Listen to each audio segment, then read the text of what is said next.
Gwen, what's Nate, going on? listening to the music. I love that music. I, I like trying to choose a different spot every time, but I'm gonna have to eventually, go back to the beginning and start finding, replacements. But I love it. I love it. so how's it going? Another Wednesday, Yeah, another Wednesday. Pretty another good. Pretty good. another hump day. I am ready for this week to be over with. I got one more day of the work week, and I'm off on Friday because I'm going out to Wilson Castle. It's gonna be a great event. I don't know how many tickets there are left for the event though, so Nice. but it's gonna be fun. Reminding everybody, my book, Downloading for the Dead, is available on Amazon. I have physical copies now. I will have some of these available at Wilson Castle if you're going. They will be in the car. I'm not bringing them inside because it's not technically a vending event. But I will also be selling these at the Salem Paranormal and Horror Convention next Mhm. month. Good. Maybe I can get one time one. Autographed, of course. Martha, you just threw it at me. You saw that, right? I did. What is he Martha, doing? Martha, you hold that. You hold it, Martha. Don't make okay. But yeah, so it's gonna be. I think that's gonna be a great event. It looks Mhm. like it's got a great lineup. The lineup itself is pretty stacked. You got Rob Thompson, you got myself, you got you got Lee Triana, you got Wandora, you got Thomas Gormley, you got Charles Rosenet. I think it's gonna be great. It is. But tonight, though, we're going to be go ahead and shift focus here. Sorry, I'm usually having a couple of drinks on my show, and I'm drinking water tonight. It's a detox night, and it's like normally the alcohol helps me think to ask questions, so I'm a little bit laggy tonight. I'm like one of those computer screens with the blue ring of death that you're like, load, motherfucker, load, and it's just not loading. But we're gonna work through it. You know what? Everything has a little quirk. We're gonna work through it. Thomas, what is going on? So tonight we have my very good friend, Jeremy Cotter, as our guest, and let's welcome him to the Paranormal Unveiled family. Hey, good Yeah. evening, guys. Nice to see you. And I'm really happy to be on here this evening. I appreciate the opportunity to come on and talk with you guys tonight. It's definitely the fall is definitely starting to shape up, and definitely in the Halloween spirit moving forward. And Oh you yeah, know, I'm ready. Oh definitely My a yeah. favorite busy time of season. year. Oh God, yeah. Trust me, we've been fully out. We went to an Edgar Allan Poe speakeasy up in Salem last Friday night. My wife and I did the Edgar Allan Poe speakeasy, which was really cool. Nice. And then Sunday we went to the Paranormal Circus down in Rentham, Massachusetts, and that was a blast too. So Oh, Don't think I'd heard of that before. I don't yeah, either. it's a circus with a little bit of a darker edge to it. They had some walk around characters that were posing for pictures with people, and it's definitely more of an adult themed kind of thing. But it was really cool. Oh And well, hell, if they got clowns and stuff walking around, if they're looking for a clown, I know my brother's looking for a job. you know, I just my wife does all the scheduling for us for our events because if she left it up to me, we'd probably do nothing because I That's never fair. think of it. That's fair. I get that. Yeah. So, Jeremy, for those people out there who don't know, who you are and what you do, I know you've got about what 14 years, a little bit over experience in the paranormal, correct? Yeah, right around there. I've been investigating alongside my wife since like 2011 or so. So we're talking like at least 14 years. Nice. Um, but I was never like really like hardcore. She used to like watching all the shows and things like that, and I used to make fun of it because when you're a skeptic and you see them, and you're watching like a Halloween special for Taps, and they're on the air for like 12 hours, and like there's like nothing going on but shadow work. It's like this is all a bunch of bullshit, right? So. The very first time that I ever went to an investigation, I don't know if I've ever told you about this, but it was the S.K. Pierce Haunted Victorian Mansion in Gardner, Massachusetts. We were there with I forget who was there at the time. I know that the former owners Edwin and Lily. Edwin was actually there as part of the people who were on site for the event, and they were doing one of those, the walkthroughs and they're with the lights on and all that bullshit before they actually starts. And I can never stay in a group, so when everybody else goes off and they're doing their tour, I kind of trailed off to the other side and I went into this thing that they called the nursery. It had like a little crib and a bed and everything, and I saw this big shadow figure come out from the side of the wall, and it blocked the window and the street light and everything, and then poof, just disappeared. And I'm like, Huh. that can't be real. So I'm sitting there, I'm looking for like a smoke machine, I'm looking for a projector, because before I got involved in the paranormal, I was a professional wrestler, and I did that for about 20 years. So as far as like staging and performing, I'm used to seeing that. So I'm like, oh, this can't be real. Right. And then when I actually was like, oh my God, this is actually, I can't explain this. It just disappeared. And like, okay. And I went and I found my wife, and I'm like, there may be more to this than I ever could possibly imagine. And from there, things just got different because instead of doing some regular investigating, various places in Massachusetts, like the Lizzie Borden House. We've been to the Murdoch Whitney Mansion. We've been to Eastern State Penitentiary. We've been down there. The Conjuring House, obviously. Rolling Hills out in New York. Jealous. But not been there yet. It was just weird because all of a sudden, like, I started getting the ability to be able to communicate with spirits even without using equipment, like just being able to speak to them like I'm speaking to you and Gwen right now. And it blew my mind. I'm like, who's talking to me? And my wife would be like, there's nobody there. I'm like, obviously somebody is. And then one day we were at the Conjuring House doing one of our investigations there. And so a good friend of mine who's been a clairvoyant or a psychic medium, she's like, you're a clairvoyant. You're able to actually communicate without even using equipment. And then I would start going on investigations. And for me, my tools of the trade are very simple, man. I use the dowsing rods, maybe a pendulum once in a while, a voice recorder. I'm not a big tech guy. I don't understand all of the stuff with the beeps and the bells and the whistles. And I find that ghost box thing that goes to the channel is really annoying to my ears after about 5 or 10 minutes. So I really can't deal with that shit too much. It will give you a headache. It will. I think the most important thing, to be honest with you, Nate, was the fact that when people started verifying what I was saying through the equipment, because the equipment was verifying what was being told to me and everything was matching up. And I'm like, wow, okay, there's something more to this. So I decided to, not only do I ground before I go to places, but I decided to stay open a lot more often. And I've never been more in tune with the paranormal. I took a little bit of a break last year after I lost my father to complications to strokes last year, and I took a little bit of a break from. I think my mother told me through, like, she shut me down because she's been gone since 2007, and she was watching out for me, and I was a little too open and too susceptible to possible problems, and she shut me down for a good 6 months, but. I've been able to open back up, and it's been, I'm more comfortable now being able to communicate with the other side. So it was through the process of going to these different places as a skeptic, and then once you actually had that experience, you started going a little bit more. So that's actually how you discovered that you have the ability of clairvoyancy. It wasn't something that you were born with, or something, it was nothing that you developed. It just kind of happened. I'll be honest with you, I don't know if I was born with it, because before I even got involved and went to my first investigation, I had no interest in the paranormal. I was into professional wrestling. I was traveling. I was doing shows up and down the East Coast and across the country. I was doing, wrestling and involved in that. So, I was never involved in I never watched the shows growing up. So that makes you wonder if you were born with it, but your mind was so preoccupied because you had no interest that it just never appeared. That's probably what happened, because I am deeply rooted in Native. I'm 26% Native American, so I do have the Blackfoot Indian in me as well. And I found out that my mother's family came directly from the Mayflower over, and they had a lot of stuff as well. So it could just be that it finally all opened up, because it started off as a skeptic. Then I started getting sensitive. I could feel them. I can do stuff. And then I started hearing them. Then I started seeing them, which is even crazier. Yeah. But I decided, instead of being afraid of it, that I would embrace it, because the paranormal field, I know that there's a lot of controversy, whenever, but I appreciate when the spirits want to talk to me. I don't find it a burden. I don't find it to be creepy. I find it to be enjoyable, and it's a great experience, and it is.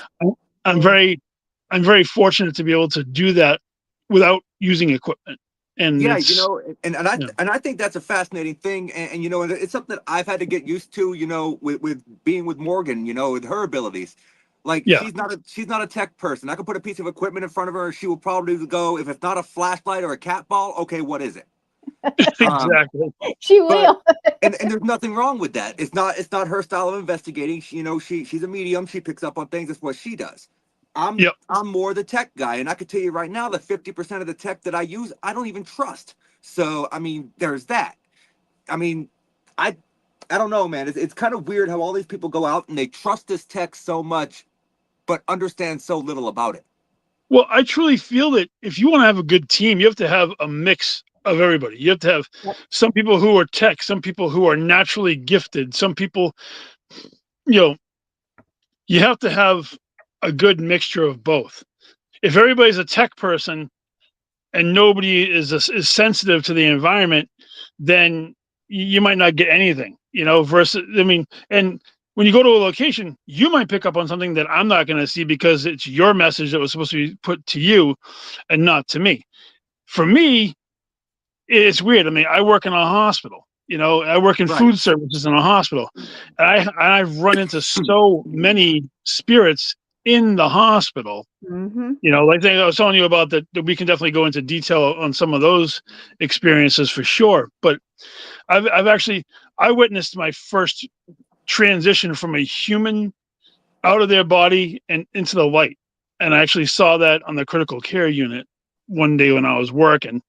I got this feeling of just absolute pressure in my chest and my stomach. I was getting sweats. It was really crazy.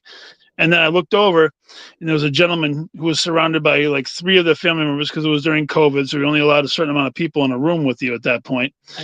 And all of a sudden, I saw like a light come up above his head, and it shot right through the wall behind him, and then he had passed away like right at that point. So I actually saw, someone pass and saw their energy leave their body physically and go into the light. So that was I mean, I get my hair and my arms just standing up just thinking about Mine that. is because I was Yeah, remembering when I did see it the first time. so let me ask you, do It's you amazing. think it was more like their energy, their soul, or just maybe like their life force, if you want to word it that way, leaving the body? Is that the light you saw? Because, like, I mean, that if from someone who's not experienced something like that or can't Right. communicate the way that you do, like, that's mind-boggling to me. See, it could be any one of the 3 things that you just said. I personally feel that it was their spirit going home, so to speak. Okay, fair. I mean, it could be their life force leaving, but I don't know. I just know what I saw and what I experienced. And as soon as his light left his body and went up to the brighter light that was above him, all of the feeling of anxiety and sweat and pressure all just went away, and it just all disappeared. And Interesting. when I went in the elevator to get back downstairs to the kitchen, dude, I looked like I had just jumped in a fucking swimming pool because I was sweating. I mean, I was pouring sweat. I had sweat all over my shirt. I'm like, and it was gone. All the pressure, all the feeling was gone. Like when his energy left, it was just gone. And That is so interesting. It is. I wish I could explain it. I say it in words, but just reliving that moment gives me chills. And I've actually seen several since then, but that first one was actually the most dynamic. It was I can because it was something understand why, that though, considering the circumstances. yeah, between that and channeling is something that I fell into by accident. And it kind of those are some interesting ones. I will say that channeling energy that is even stronger than yours, which I did twice. Once was on the USS Salem. I channeled an elemental energy pretty much, and that was crazy. That was a little more than I had expected as far as like the strength of that particular spirit. When it comes to like those out of body experiences, kind of like channeling, I go into an alternate state. Like the very first time I ever did it, I felt like I was walking down a hallway trying to open up doors. And as soon as I found an open door, I went through, and I guess 15 minutes had passed by in real time. and my wife had been sitting there talking to me, but it wasn't me. It was the person using my body, and I guess it was my voice sounded different, and my mannerisms were different. And to this day, I've never seen or heard I never heard the footage. But Did she Interesting. Yeah, record 'cause it though? I think she did. I don't know if she still has it or not, but at one point she did, and she was like, I don't know if I'm going to show you this because it's a little more than you probably should have. But the one on the Salem was creepy because my hands got stuck to the table. It was like in the big mess hall area on the USS Salem, like a big, the big metal tables on the ship, and my hands were stuck to the table. And it took like two people to try to pull me off of the table. And the kid sitting next to me is almost my size, and I almost knocked him out of his chair. The energy just knocked him out, almost knocked him out of his chair. And he's like well over 300-pound guy himself. Well, So I'll it was say my question here is not that you got stuck to the table and how, because I understand how the energy did it. My question for you would be, I've been on that ship. yes, You are a big dude, okay? Yeah. How did you not hit your head going down that staircase? Because I did twice. good question. I have no idea how I didn't do it. I probably should have, What are the things that you walk over? What are they called? But The knee knockers. I yeah, call the them knee knee knockers. knockers. Well, I'm short, Jeremy. I don't know if you remember, but I'm short. Okay. Yeah. Yes, She and I is. get reminded all the time. Thank you, Nate. But You're welcome. but I was sitting here thinking myself, how in the hell did he get in a ship? And have you ever been in a submarine? Maybe when I was a kid I toured one, but as far Okay. as like in the paranormal, the only ship that I've ever been on is the USS Salem. I've been there several times. I love that flight. I love Oh, that it's ship. amazing. It's definitely different. The last time I was on there was a couple of years ago. And I remember one time I went down there on my birthday a couple of years ago because the GBPA, the Don Cristofaro's group, they wanted some help and they asked me to come down. So I went down there with my buddy, and the CPO mess, the officers mess, the smaller one of the two mess halls. We went in there, and my buddy's like, "Hey, by the way, it's his birthday," and they have the REM pods and all that shit. The REM pod sounded out "Happy Birthday" to me on the actual REM wow. pod. That's cool. I don't know how the hell it did it. I don't know how the hell it chose what tones to do, but literally it did the dun, dun, dun, dun, dun, dun. I was like, holy crap. Okay, that's enough. That one was a bit bizarre. I don't know how it manipulated it to figure out like what sound, which colors and what sounds and stuff like that, but it definitely figured it out, and it was. And I will say that's bizarre. I've not seen a REM pod do that before. Me neither. Honestly, I've seen them, go, change different colors and whatnot. And, I think the REM pod is a very interesting device. It's just when it actually sounded that out, when he made the joke about it being my birthday and being on the ship, everybody was flabbergasted. Who was sitting in the CPO mess hall. They were like, how the hell did that just happen? I go, I don't know. Right. I think I need to go to a different part of the ship now.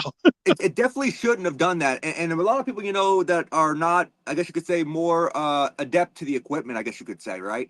They look at the REM pod and they think it's such an interesting device. Really, it's not. It's basically a junior theremin kit. You can buy one for $22 on Amazon, solder it together yourself, fancily package it, and guess what? Sell it for $200. Yep.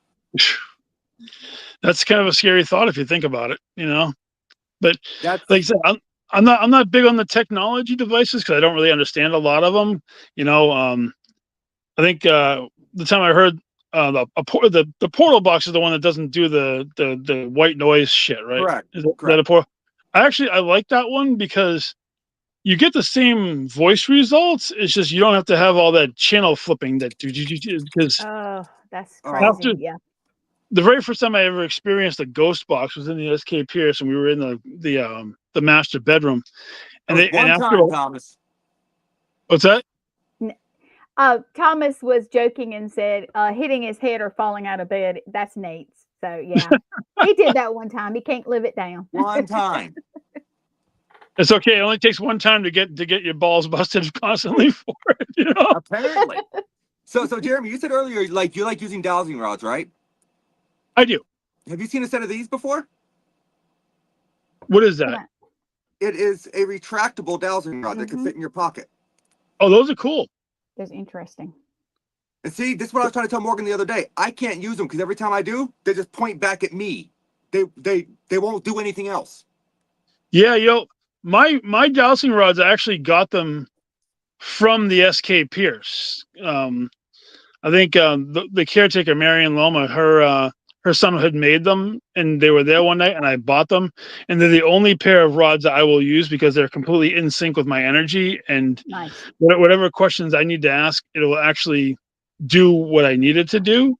Right. And I've learned how to hold them with a stone grip without moving. I know how to interlock my fingers so that there's no movement in either direction, and my hands aren't controlling I actually let the rods do the work for me. Nice. But these rods I've been using now for over a decade, and they actually are in sync with my with my energy. So I would never switch to another pair. I've tried other rods before, and I've had some modicum of success with it, but nothing like using my own personal ones, So because that's something that you would suggest. Maybe I just practice with them more, that the actual rods aren't in sync with my energy, and that's why they do that. Because let me That tell you, could be. even when I was at Broadhead Manor and I tried out Bill Walters, right? Yeah. Even his, they just pointed straight back at me, and they wouldn't go any other direction.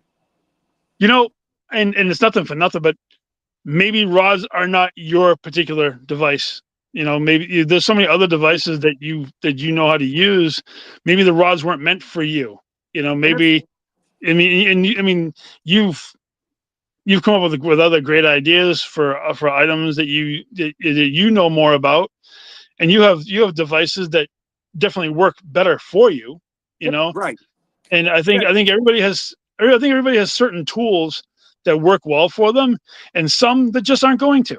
You know, Right. And I think the dowsing rods are that for me. I mean, I'm willing to give them a shot any day of the week. If it can get activity, I'm happy to use it. But Morgan got me that set. I think it was for Christmas last year. They came in a box with a parabolic mic, which I love my parabolic mic, and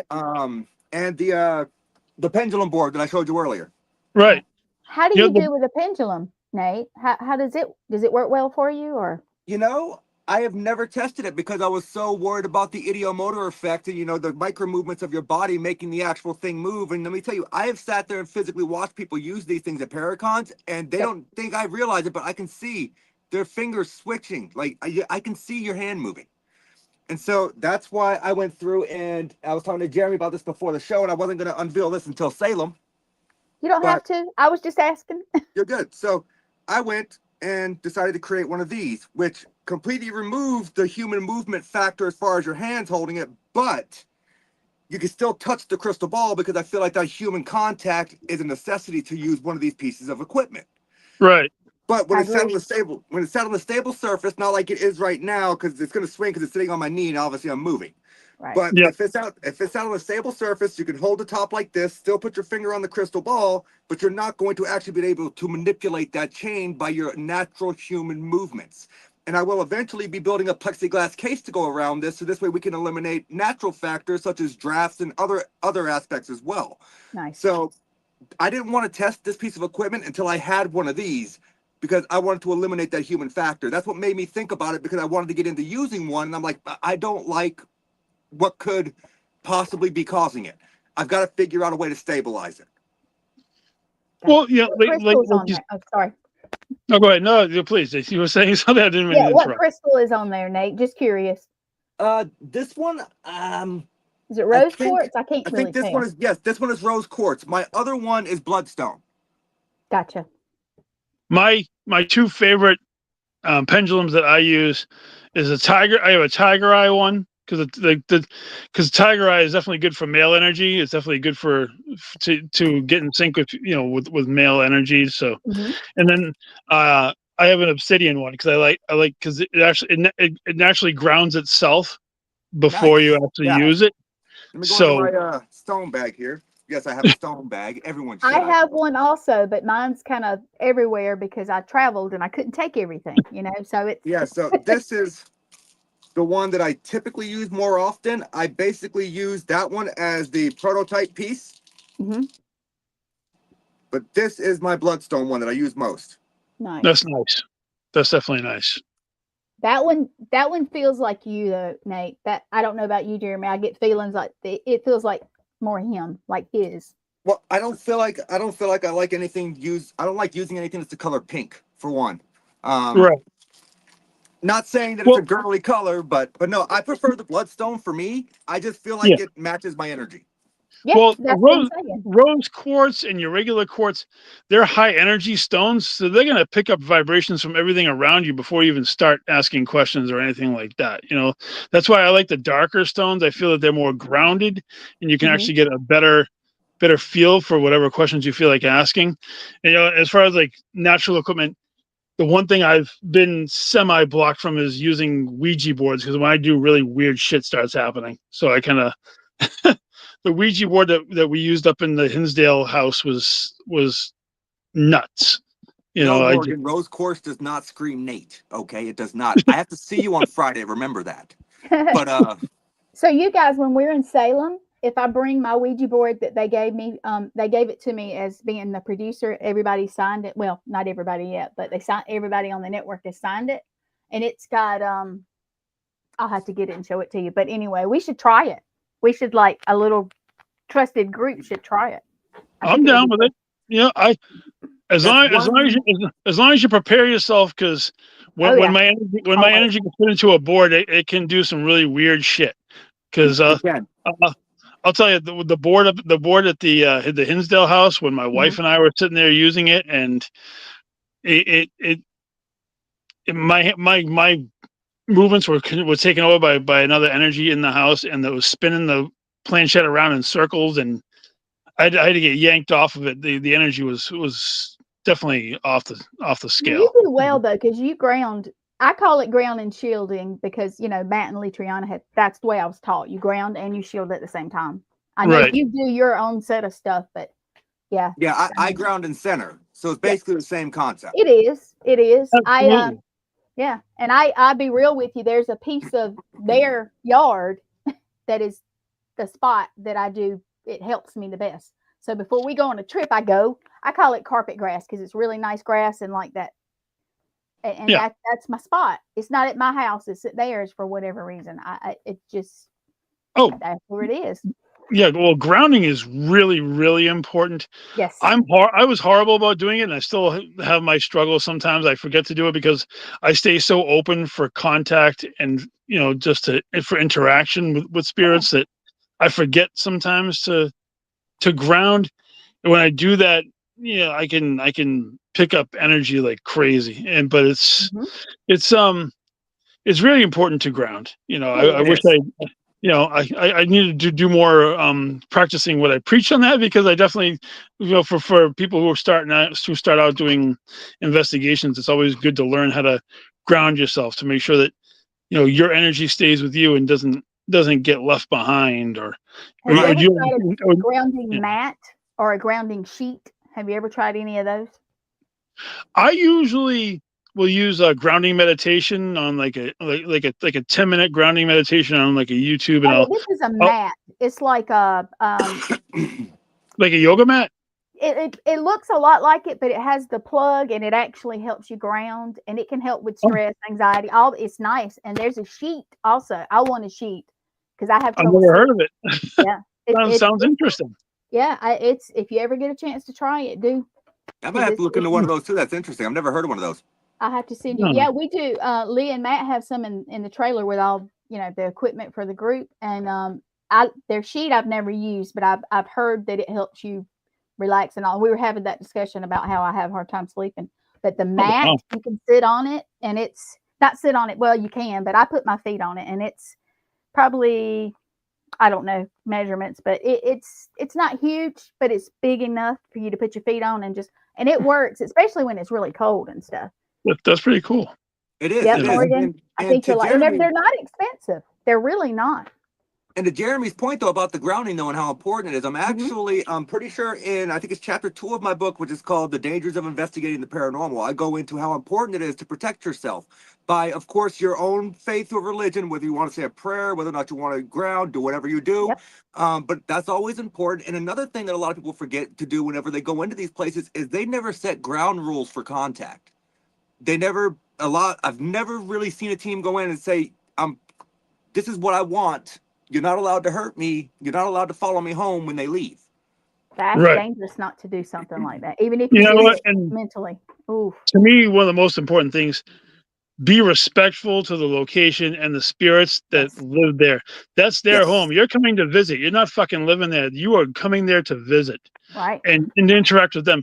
They still will be there. Don't provoke.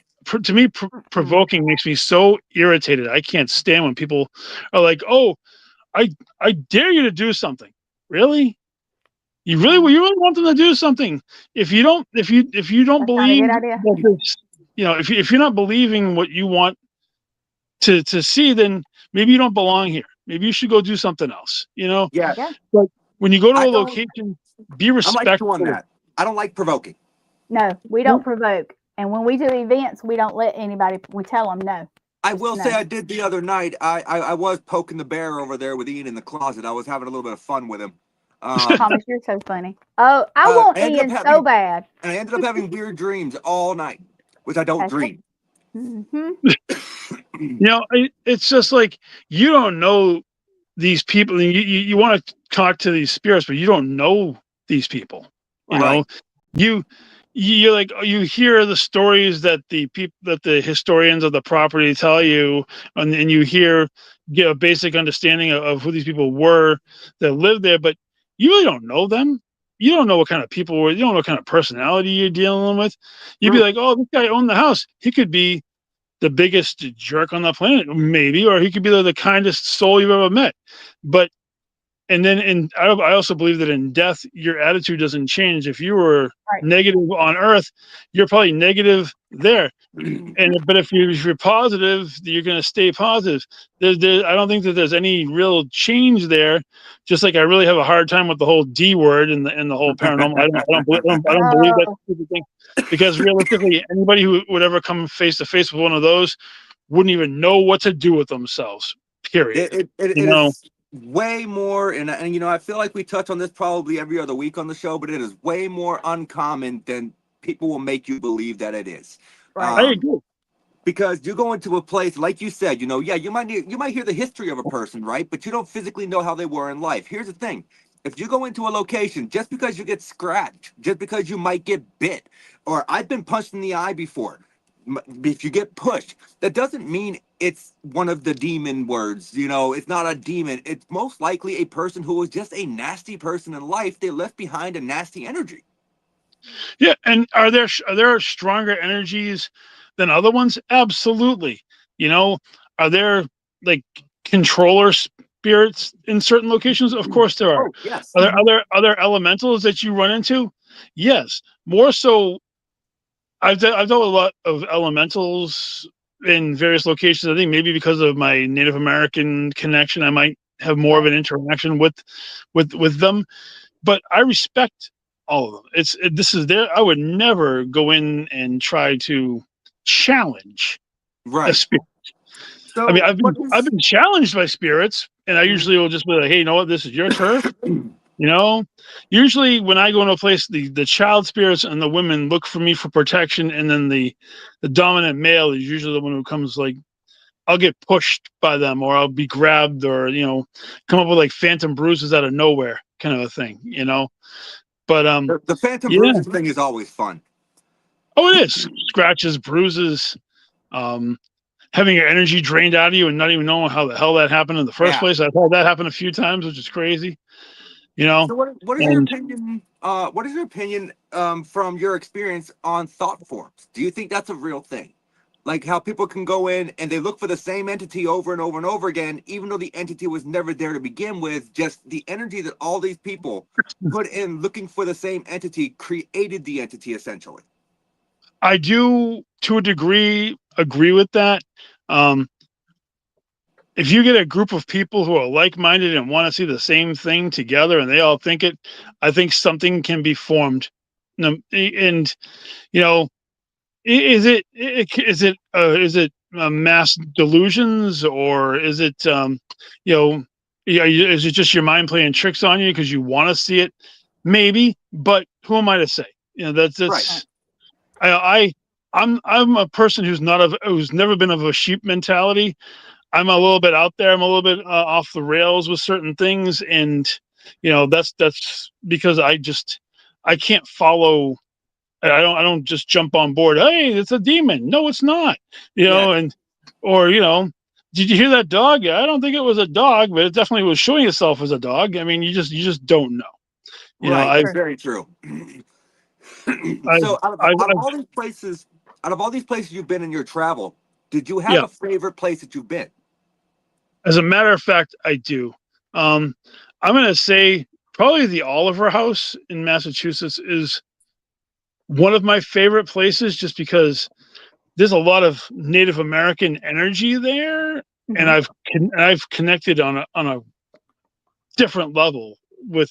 Unfortunately, it's no longer available to anybody to go in it because the town took it over or whatnot. But when it was a valuable resource, the SK Pierce will always be in my heart.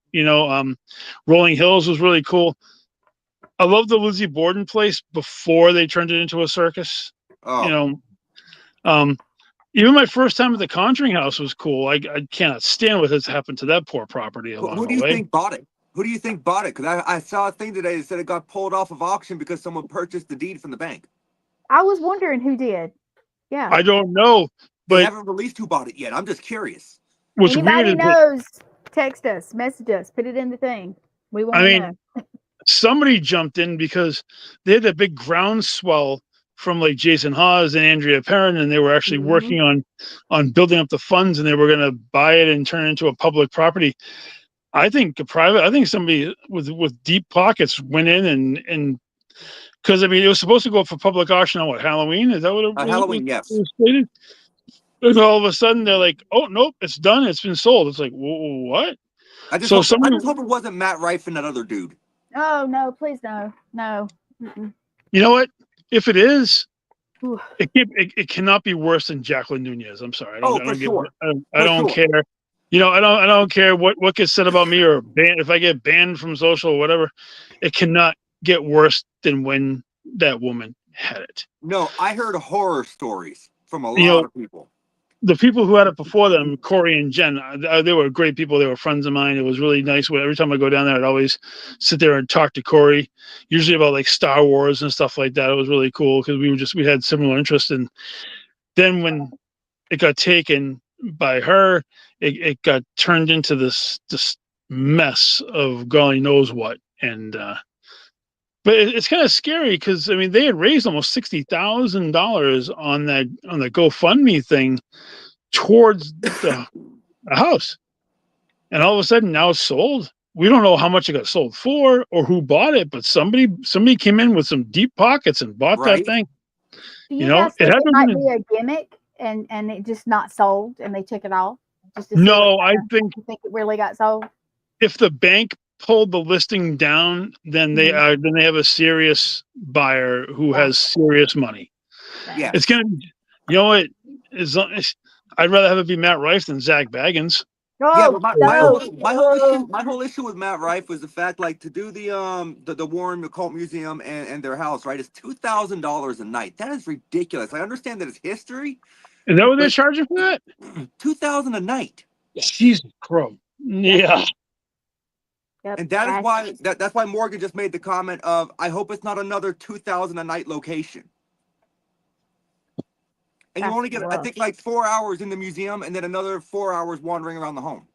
Well, that's what Nunez was charging people to do stuff at the Conjuring House. She was charging big money. And she was also part of the reason I never went. And they were kicking people out before their night was over by saying that they were doing things that they shouldn't be doing. I mean, I'm hoping whoever has it and whatever dollar amount that they try to charge or whatever it is, I'm hoping that the energy gets brought back to that location in a positive light. I hope that whatever repairs need to be done to it get done. I'm hoping that the people who bought it respect the property. Right. Regardless of yes, they were. I hope they did not, but that's all. I hope they didn't too, because I believe so Morgan, if you didn't see it, Jeremy, she was asking where Sam Colby looking into it as well. And but yes, they were, and I hope they didn't get it, because I'm gonna be honest with you, I think a lot of their stuff is BS. I think a lot of the stuff that they post those overnight kids, overnight with Sam and Colby or something like that. Yeah. I only had one interaction with them, and that was like a few years ago at the Warren Con at the Mohegan Sun, and they're lined to buy merchandise. It was like almost a half a mile long. They were Yeah. blocking people's. It was congratulations, you guys are great merch sellers, but I don't think you should own a piece of history that's like that. You know? Yeah, no. I don't I think they're thi- the right people to own any of that So, kind of stuff. someone who would respect it, I could see Jason Hawes owning it, to be honest. Someone who would respect it and actually treat it the way that it should be treated. Yep. I agree, brother, but do you think that they went from 65 grand to having enough money No. overnight to be able to buy it? No. No. So I think somebody with some really deep pockets came up with enough money to show the bank that the bank pulled it down, and they're selling it to this person. Now, could it almost turn into a Maplecroft type situation? Because you know what happened with Maplecroft, right? Lizzie Borden's adult home. My wife and I, we were part of the final investigation of anybody who had ever been able to have access to Maplecroft, because it had been sold to a private family, and that family had shut it down and became a private residence.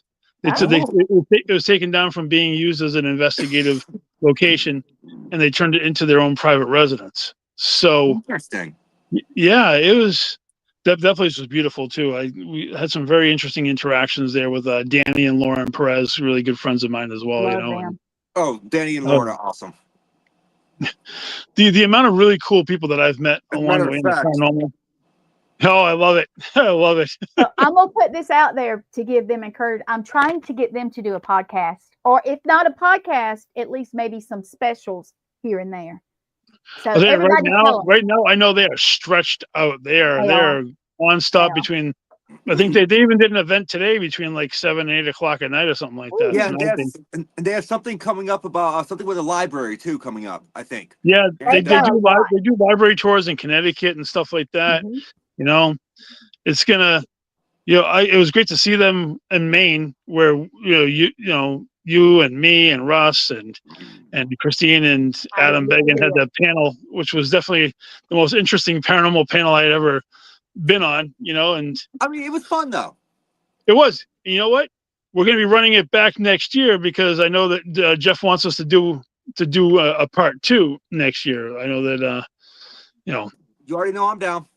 I know you and I and Russ for sure, and then whoever they decided to throw in there with us could definitely be interesting. I think so. I mean, I'm intrigued to see, because like I like the fact that we had our own individual microphones for the record, because I have never been to an event where we had individual microphones before, and you could pause the microphones so you could sit there and have side conversations. Nice. That is true. That is very true. It was, Jeff and Ashley, great friends of mine as well. Obviously, they put on a banger of an event. It was. I'll plug it until the end of time that they did an amazing job, and I know next year is going to be even bigger than this year's. If I'm not mistaken, next year they're doing a Hearst convention at the convention, aren't they? No. Yeah, they are. I'll be honest with you, the one thing I'm actually looking forward to, horror fan wise, is Winnie the Pooh, Blood and Honey. The guy who plays Winnie the Pooh is actually going to be. They were such crappy movies, but they were so good at the same time. I gotta tell you though, the second one was way better than the first one. It was. I like Owl. Owl looked sinister. Oh God! And they brought Tigger back in, and he was nuts. Although, have you seen Screamboat yet? Oh my God! I've not seen Screamboat. I watched the Popeye one, which was horrible. If you've not seen it, don't waste your time. And Popeye the Slayer Man. Yeah, and I watched what was it? Peter Pan's Neverland Nightmare. I heard it was okay, but I haven't watched it yet. It's weird, but in a good way, I guess. It's part of the Poonaverse, with the whole. Yeah. But Winnie the Pooh, Blood and Honey, the first one was definitely tacky as the Poonaverse. But the second Winnie the Pooh one was good. You got to see Screamboat, because it's Steamboat Willie, but right. David Howard Thornton actually plays Steamboat Willie in the movie. So. Oh, nice. Okay, sweet. There's another one. They also have Bambi the Reckoning, which I've not seen yet. Yeah, I haven't seen that one yet. I'm glad I got a chance to meet David Howard Thornton, because I'm a big Art the Clown fan. I think the Terrifier series is an amazing set of really gory, over the top, crazy movies. But they brought back what I love, which is practical effects in horror movies. I got so sick of the Yes. CGI nightmare that some movies became. And I know it's a bit of a topic turn from the paranormal to horror, but it's not show, definitely, show. No, we're good. and like I said, but I think you and I were talking about it before when we were out on the back deck of the patio, that the paranormal and horror are actually part of the same umbrella, just different branches, because of all of really the are. horror movies, all the horror movies that are based in the paranormal.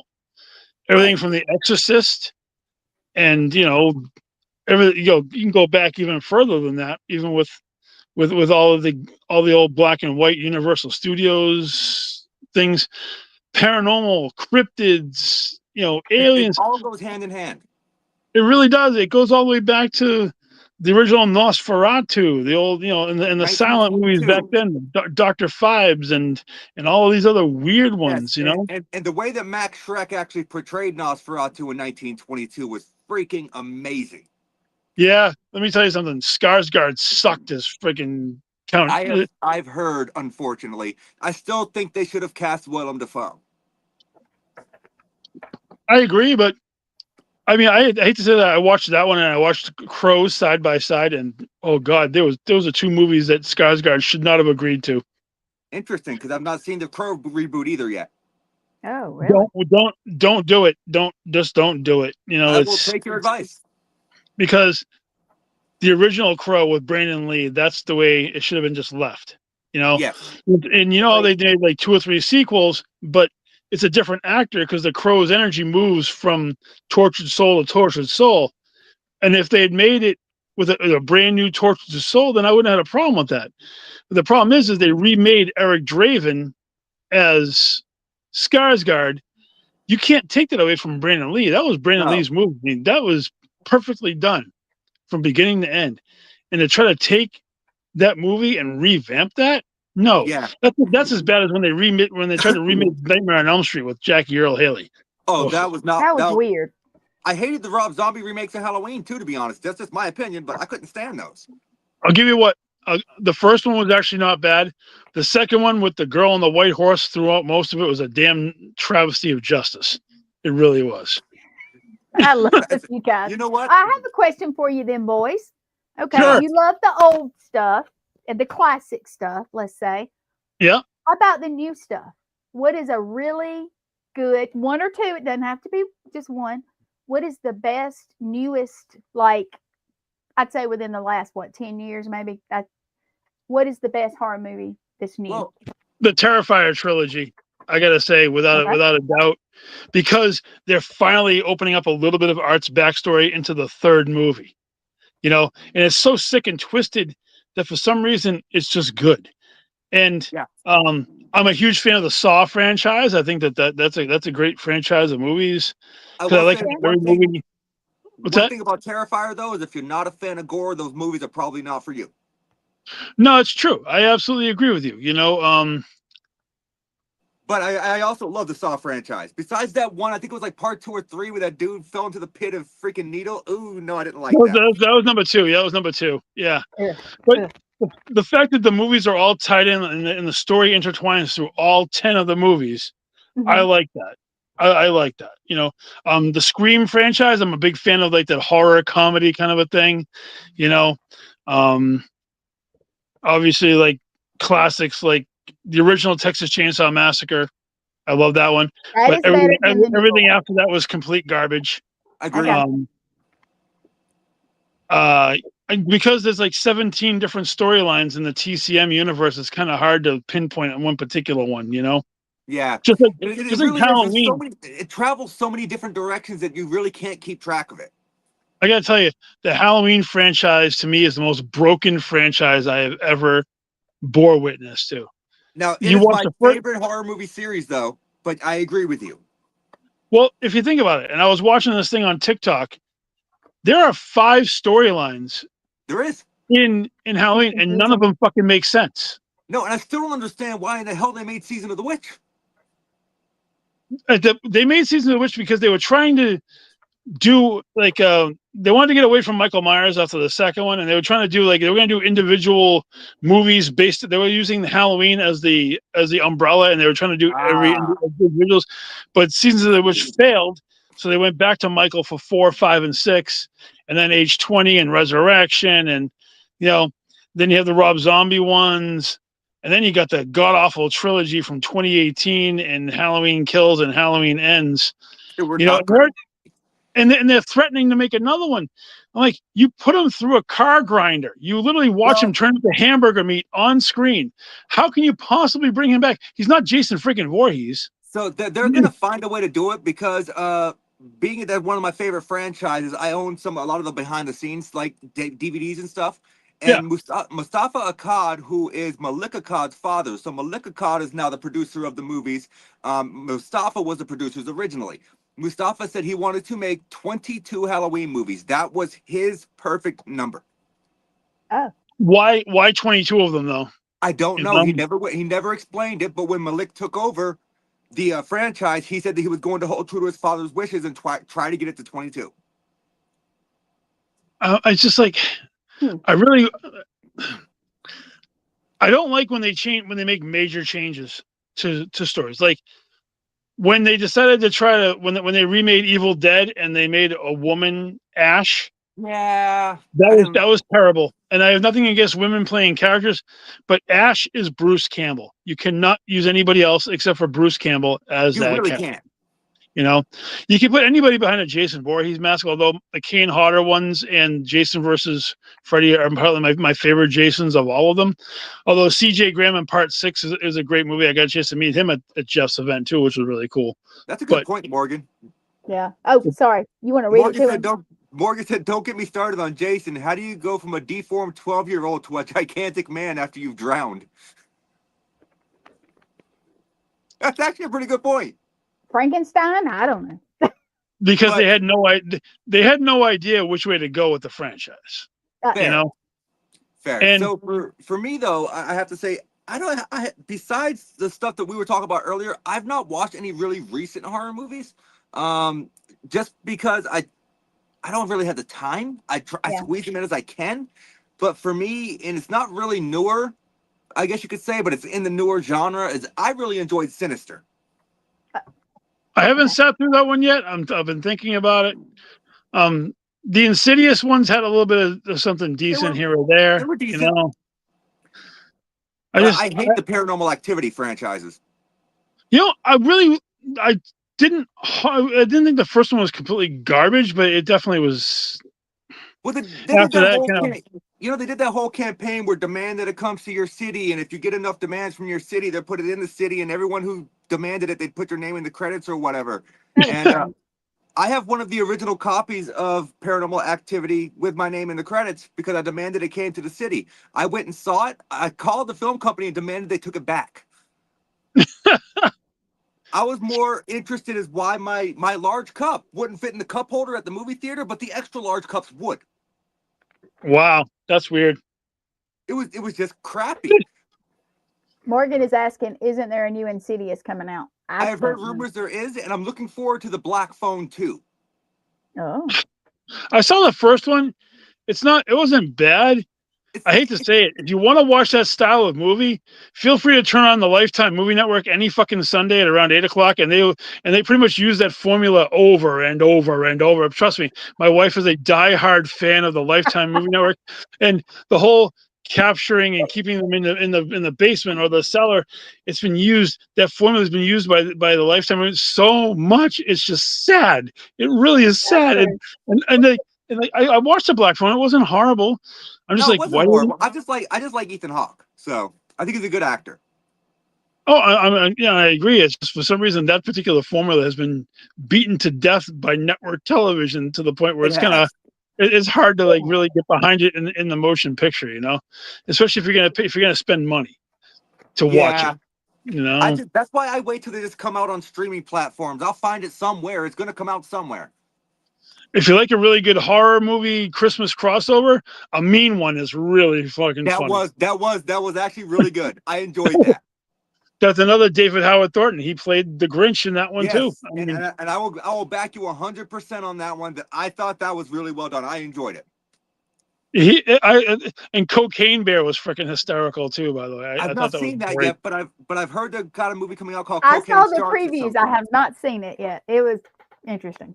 Yeah, Russ and I actually watched it over at his house when it hit one of the channels, and it was crazy. You know, That's I awesome. tend to like to watch low budget weird stuff. Like, I just went through the Phantasm franchise, and I gotta tell you, it crashes. It falls hard. It crashes bad. I mean, I never really gave the franchise a chance until recently, and I'm just like, okay, the tall man isn't as menacing as I thought he was going to be. I love my B like my B horror movies. I love my B-rated horror movies. I will go on like Tubi or something and watch really horrible Bigfoot B movies all day long, just so I can laugh at them. Come on, the Puppet Master series, the Demonic Toys, Leprechaun. My favorite, Killer Clowns from Outer Space, which is probably one of my favorite movies of all time. I watch it at least 5 or 6 times a year because it just warms my heart. You know, Killer Clowns is a great movie. I really enjoyed the Leprechaun series until he went to space in the hood. I didn't understand that. I didn't understand that at all. No, but it was not a good direction to take it. But there was then again, look at Jason X. Jason went to space too. So I mean, I kind of feel like that was a great movie. I hate to say it, I really enjoyed that one. Jason X was really funny. I just wish he would have had the metal suit on for longer. That metal suit was badass. Yeah, but unfortunately, the spaceship blew up and the mask went to Earth. So it's like, yeah, you know, right.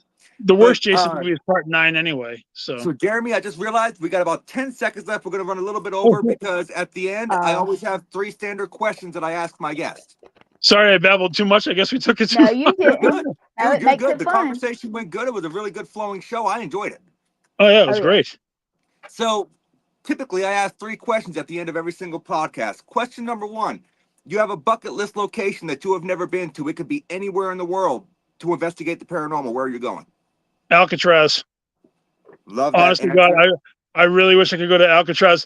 And while I'm out there, I would hit the Winchester House as well. Because I mean, those are definitely on my list as far as out there. Another one that I want to go to investigate would be St. Augustine's Lighthouse down in Florida. I've done that one. I've never been there. I would love to actually be there. And I think Trans-Allegheny is another one that I would love to see someday. You know? So if you're ever in St. Augustine, definitely do the lighthouse, but also look into the Castillo de San Marcos. I investigated there. That place was amazing. It's the oldest still standing Spanish-American fort in the United States. That's pretty cool. Damn. That place was awesome. All right, so we're going to go with your first guest here. We got Alcatraz. For the record, my daughter went to Alcatraz over the last summer. She went and visited it, and I was like, how did you get there before I did? But man. So we got Alcatraz. You can bring one person with you to help you out. They can be alive. They can be dead. They don't have to be involved in the paranormal either. They're just basically along for the ride to help you. Who are you bringing? My wife. She is the yin to my yang. She is my grounding. When I forget to ground, she makes sure that I get grounded. She has been my, she's the reason I even got in the paranormal. So to go to a location of that magnitude to investigate, you could bring any kind of an investigator, past, present, or future with you, but our energy works so well together because she's still the skeptic and all of that kind of thing, even to this point. And I'm definitely the out there clairvoyant, blah, blah, blah, blah, blah, but I couldn't see doing it without her. So she would be my number one choice. And you know what's funny? I actually had a feeling you were going to say that before I asked the question. So that's okay. That was coming. If I had to pick like investigator wise, Russ and I work really well together. Someday I'd like to actually investigate with you. I know you and I haven't had a chance to actually get out there in the field and work together in a location. I'd like to work with you. Something out. I look forward to the next investigation, or getting a chance to spend time. It doesn't even have to be somewhere fancy. We could go. I've gotten experiences at graveyards during the daytime versus anything else. I mean, Russ could tell you a really crazy story about the graveyard that we all did down in Connecticut. I think it was in Connecticut during the daytime. It broke his wife's pendulum chain, snapped it right off, and threw his tablet right off of a tombstone right in the middle of trying to communicate. So that's crazy. That was an old Revolutionary. Yeah, sorry, I'm babbling. I know you wanted to ask the third question. You're but good, no, buddy. You're good. I'm I the love last show having of the him night. on. I'm the last show of the night on the network. So Yeah. if we run a little bit over, it's normally fine. I just try to keep it under 10 minutes if we possibly can. That's about the That's max cool. I like to go. No, that's So, fine. so we got Alcatraz. You're bringing your wife. Now you said earlier Yep. you're not a big equipment guy, so I don't know what answer you're gonna have for this one. I actually have an assumption, but I do too.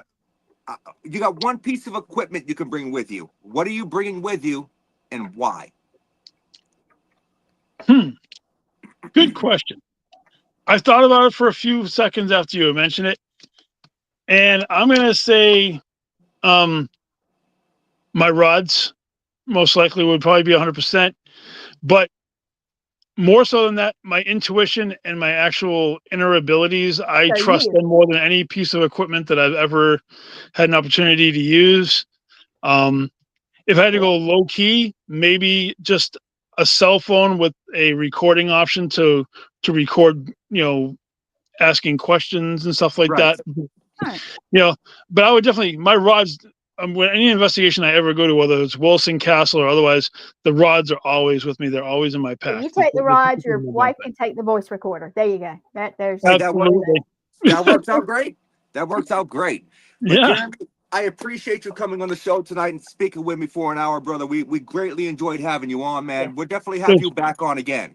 I would love to come back on, It was great talking to you guys. I really appreciate the opportunity to come on here and just have a little fun and talk about everything paranormal. We can definitely squeeze into an hour. So, Oh yeah. Oh, and we get to see each other in Salem. All of us will all be there. absolutely. And Morgan Yes, too. that's going to be great. It's going to be a great event. Yes. I'm looking forward to that. And Jeremy, I'm booking for next year, so I'll get you booked up for next year at some point, and Sounds we'll good. definitely have you back on. If you wouldn't mind, just hang out in the background for about 3 or 4 minutes. I've got a few follow-up questions that I always ask after the podcast.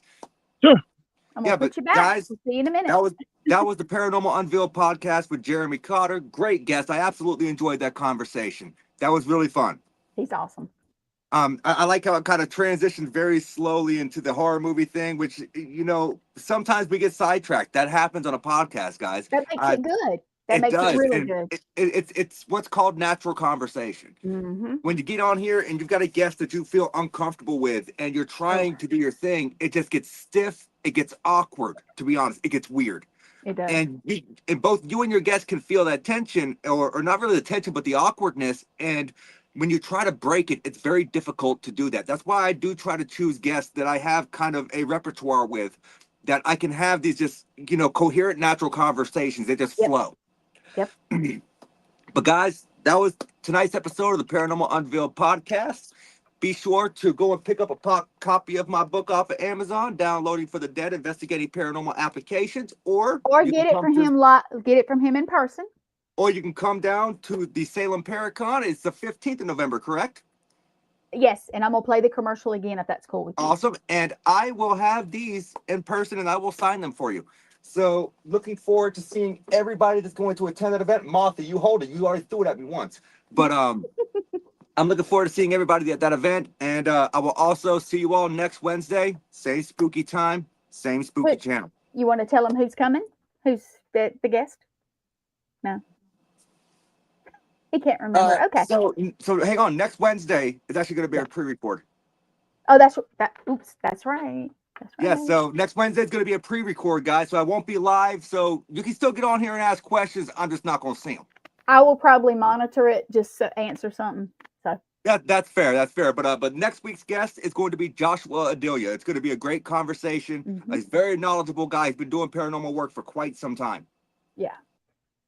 But guys, that's what I've got for you tonight. And I will see you guys next week. Well, 2 weeks from now, but you'll still see me next week. Next week. All right. I'm going to play Salem. You got anything else to say before I do? I think I'm good. All right. I'm going to play it. Here you go. Hope Thomas. Have a good night, guys. Good night.